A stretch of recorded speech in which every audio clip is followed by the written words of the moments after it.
Retour en France et cette polémique qui enfle depuis hier après les propos de Jean-Luc Mélenchon suite à la manifestation organisée hier à Paris par la France Insoumise.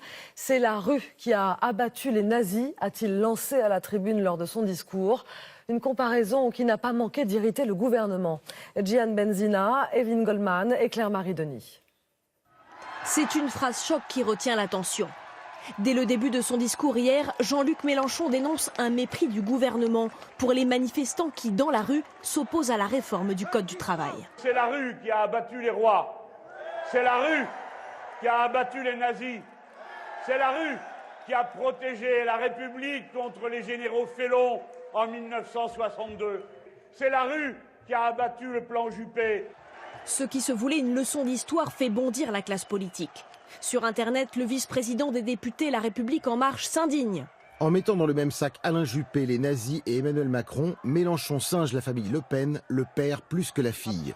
L'ancien Premier ministre Manuel Valls dénonce des références historiques hasardeuses. Ce matin, Christophe Castaner y voit une comparaison douteuse avec le gouvernement.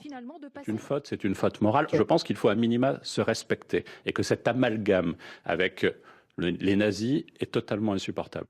Sur son blog, Jean-Luc Mélenchon réfute tout propos nauséabond. Je n'ai jamais comparé le gouvernement actuel aux nazis, cela va de soi. Au-delà de la polémique politicienne, certains soulignent une erreur historique.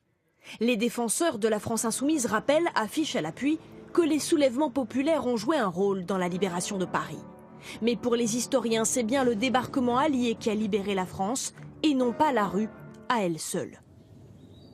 Je rappelle aussi d'ailleurs qu'il y a eu aussi beaucoup de manifestations pour soutenir les nazis en Allemagne et pour soutenir le maréchal Pétain. 2 mois avant la libération de Paris, Pétain était encore acclamé par la population parisienne. Au lendemain de la marche de la France Insoumise, c'est une nouvelle polémique qui maintient Jean-Luc Mélenchon sur le devant de la scène médiatique.